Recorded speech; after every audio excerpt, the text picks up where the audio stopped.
আসসালামু আলাইকুম। নিশ্চয়ই সবাই ভালো আছেন। আলহামদুলিল্লাহ আমিও ভালো আছি। আজকে আমি আপনাদের সাথে শেয়ার করব একটি গুরুত্বপূর্ণ বিষয় যা সকলের প্রয়োজন। হ্যাঁ, গুরুত্বপূর্ণ বিষয়।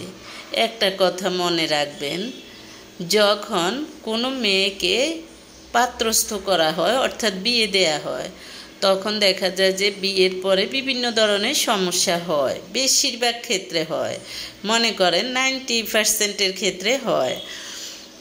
হয়তোবা যাদের ফ্যামিলি ওই রকম বা যাদের ফ্যামিলির মানুষগুলো ভালো, সেসব ফ্যামিলিতে হয়তোবা খুব কম হয়, তবে হয়। বিভিন্ন ধরনের সমস্যা হয়, কারণ এক পরিবেশ থেকে আরেক পরিবেশে যে একজন আরেকজনের সাথে খাপ খাওয়াতে একটু কষ্ট হয়, তাই বিভিন্ন ধরনের সমস্যা হয়।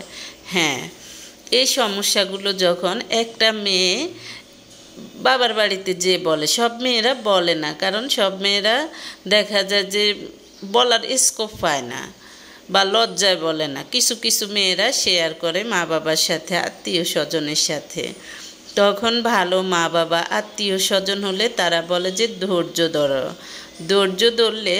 ধৈর্য ধরে সংসারটা করো, দেখবে একদিন সুখের মুখ দেখবে, একদিন তুমি সফল হবে, তুমি সাকসেস হবে, অর্থাৎ ভালো ভালো উপদেশ দেয়। আর খারাপ যারা, হ্যাঁ, মা বাবার মধ্যেও খারাপ বলতে কি আছে না, সবাই তো আর সমান না, সব কিছুতেই ভালো মন্দ আছে। তারা বলে যে হ্যাঁ, ডিভোর্স দিয়ে দাও, না দরকার নেই, এখানে সংসার করার দরকার নেই, তোমাকে যখন এটা করছে এটা বলছে এখানে থাকার দরকার নেই। অন্যদিকে একটা ছেলের বউয়ের কোনো দোষ হইলে ছেলের মা বোন বলে, বেশিরভাগ ক্ষেত্রে মায়েরা বলে, অনেক ক্ষেত্রে বোনেরাও বলে হ্যাঁ, ডিভোর্স দিয়ে দাও, তোমাকে আরও ভালো জায়গা দেখে বিয়ে করাবো। এবার দেখেন ছেলের মা বাবা এবং মেয়ের মা বাবার মধ্যে ডিফারেন্স। হ্যাঁ, কথার ভিতরে দেখা যায় যে ছেলেরা দেয় না, কিন্তু এই কথাটা যখন একটা স্ত্রী শুনে, কখনো শুনে, হ্যাঁ, তাকে নিয়ে একটা ছেলের পরিবার এরকম কথা বলেছিল, তখন কি ওই লোকগুলার প্রতি সম্মান আসবে? অন্তরের দিক থেকে সম্মান, শ্রদ্ধা, ভক্তি আসবে? কখনোই না। তাই কথাবার্তা বলতে সাবধানে বলবেন। আপনি ছেলের পক্ষ হন বা মেয়ের পক্ষ হন। আবার দেখা যায় যে অনেক মেয়ের মায়েরা, মা বাবারা যখন বলে যে ডিভোর্স দিয়ে দাও, এ কথাটা যখন একজন পুরুষ শুনে, তখন সে বুঝে যায় এই ফ্যামিলি কেমন।